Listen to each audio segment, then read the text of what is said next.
Ini dia. Hari kelahiran Isa Al-Masih atau Yesus sering menjadi kontroversi. Para ahli mengatakan bahwa 25 Desember bukanlah hari kelahiran Yesus. Mengapa bisa begitu?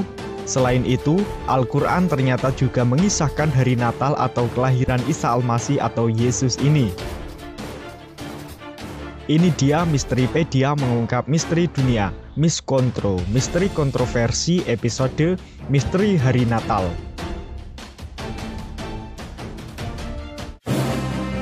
Assalamualaikum warahmatullahi wabarakatuh. Sahabat Ini Dia dimanapun Anda berada. Maksud dan tujuan video ini tak lain dan tak bukan adalah menyampaikan fakta yang sebenarnya berdasarkan sumber yang kredibel dan dibenarkan oleh para ahli dan para ilmuwan di bidangnya. Di dalam video ini kita akan membahas misteri kelahiran Isa Al-Masih, hari Natal menurut Al-Quran, mengapa Natal 25 Desember, dan hukum mengucapkan Selamat Natal.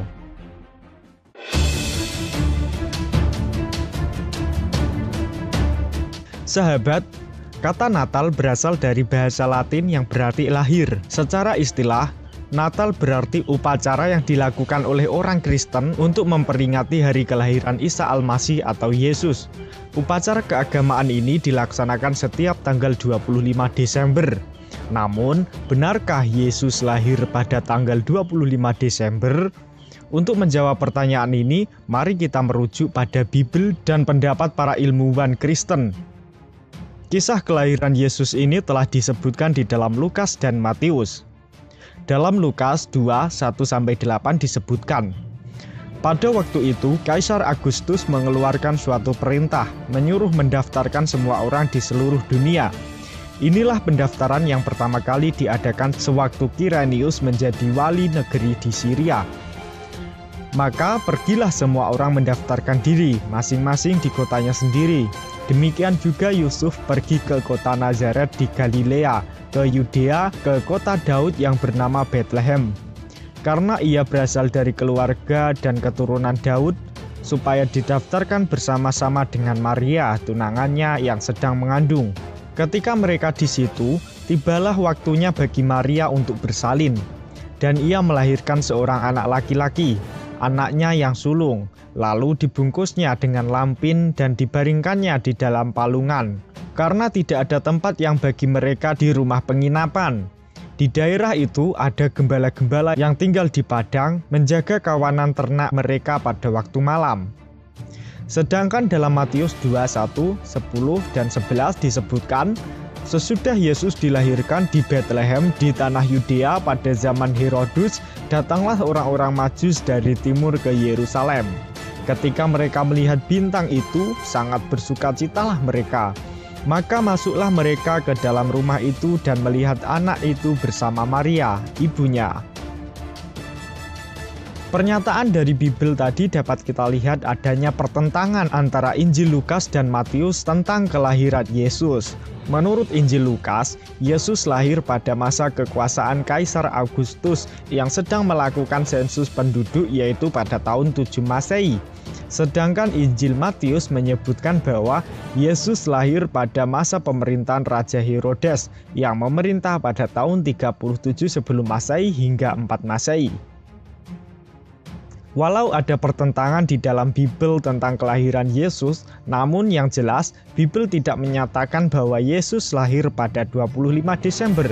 Penggambaran kelahiran Yesus dalam Bible ditandai dengan bintang-bintang di langit dan gembala yang sedang menjaga kawanan dombanya. Hal ini menunjukkan sebuah kondisi pada musim panas, sementara itu 25 Desember adalah musim dingin.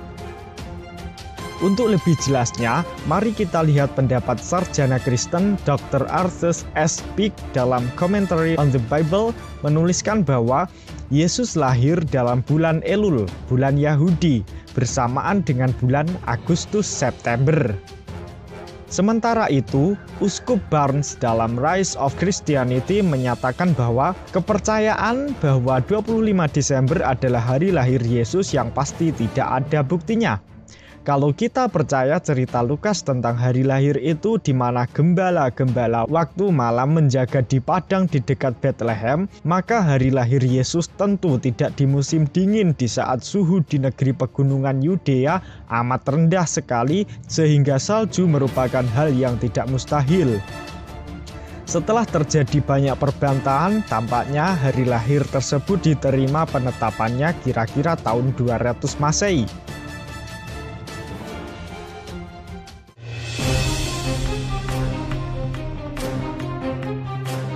Natal atau hari kelahiran Nabi Isa alaihissalam juga dikisahkan di dalam Al-Quran. Allah Subhanahu wa Ta'ala berfirman, "Maka rasa sakit akan melahirkan anak memaksa ia, Maryam, bersandar pada pangkal pohon kurma.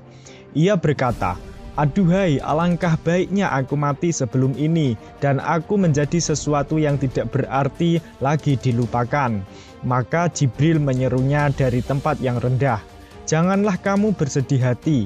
Sesungguhnya Tuhanmu telah menjadikan anak sungai di bawahmu untuk minum, dan goyanglah pangkal pohon kurma itu ke arahmu.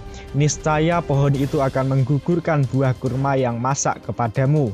Al-Quran Surat Maryam ayat 23-25.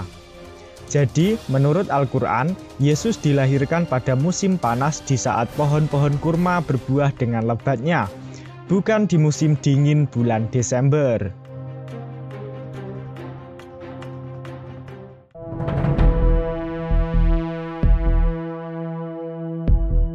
Sahabat, Bible telah menyebutkan bahwa Yesus lahir pada musim panas di Bethlehem.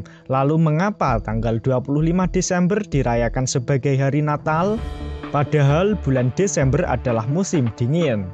H.W. Armstrong dalam bukunya The Plain Truth About Christmas Worldwide Church of God menjelaskan, Namrud cucu Ham, anak Nabi Nuh, adalah pendiri sistem kehidupan masyarakat Babilonia kuno. Nama Nimrod dalam bahasa Ibrani berasal dari kota Marat, yaitu yang artinya dia membangkang atau murtad. Antara lain dengan keberaniannya mengawini ibu kandungnya sendiri bernama Semiramis. Namun usia Namrud tidak sepanjang ibu sekaligus istrinya. Maka setelah Namrud mati, Semiramis menyebarkan ajaran bahwa roh Namrud tetap hidup selamanya, walaupun jasadnya telah mati. Maka dibuatlah olehnya perumpamaan pohon evergreen yang tumbuh dari sebatang kayu mati.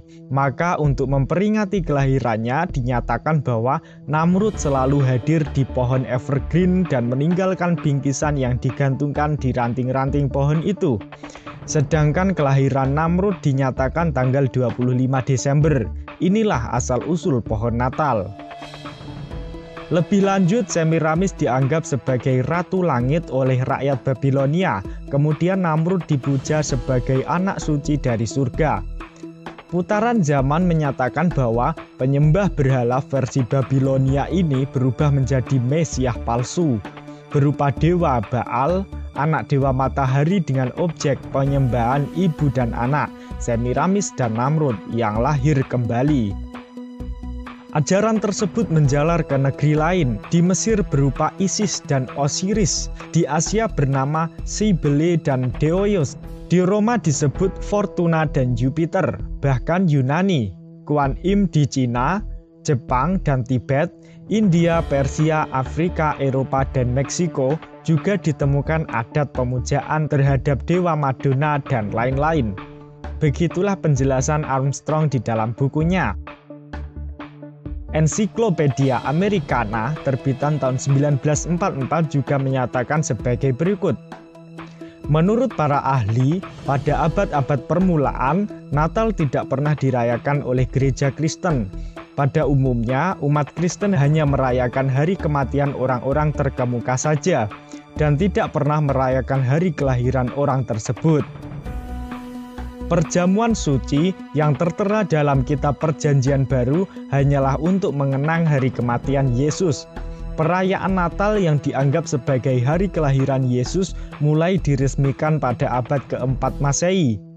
Dan pada abad ke-5 Masehi, Gereja Barat memerintahkan kepada umat Kristen untuk merayakan hari kelahiran Yesus yang diambil dari hari pesta bangsa Romawi yang merayakan hari kelahiran Sol atau Dewa Matahari, sebab tidak seorang pun yang mengetahui hari kelahiran Yesus.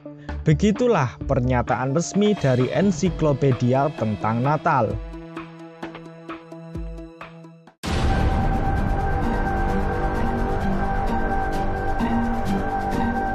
Sahabat, ada dua pendapat mengucapkan selamat Natal bagi seorang Muslim.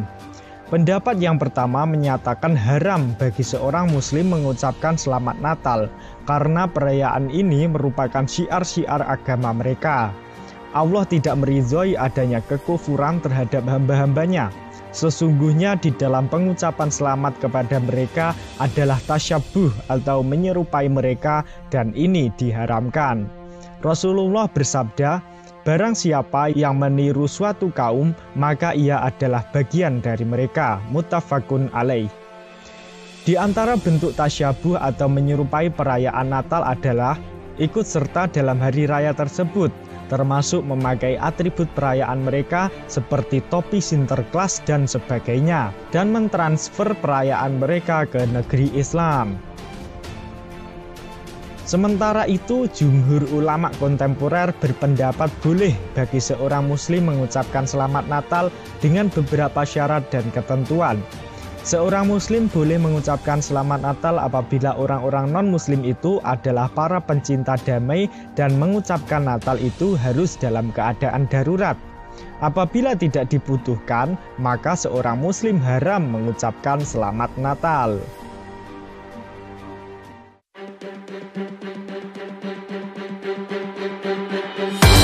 Jadi, tanggal berapa Yesus lahir ini masih menjadi misteri. Yang jelas, Nabi Isa alaihissalam lahir tidak pada musim dingin bulan Desember, tetapi pada musim panas di saat pohon kurma sedang berbuah.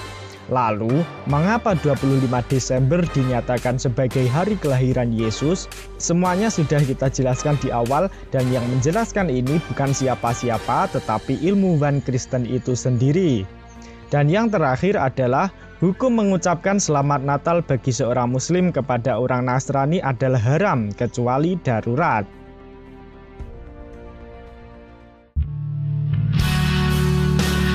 Lalu bagaimana tanggapan sahabat tentang pembahasan ini? Silakan tulis di komentar, silakan share atau bagikan ke teman-teman di Facebook dan Twitter supaya mereka juga mengetahui pembahasan ini.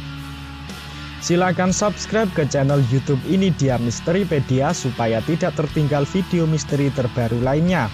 Terima kasih sudah menyaksikan video ini, segala kekurangan kami mohon maaf. Sampai jumpa di pembahasan berikutnya. Allahu a'lam bishawab. Wassalamualaikum warahmatullahi wabarakatuh.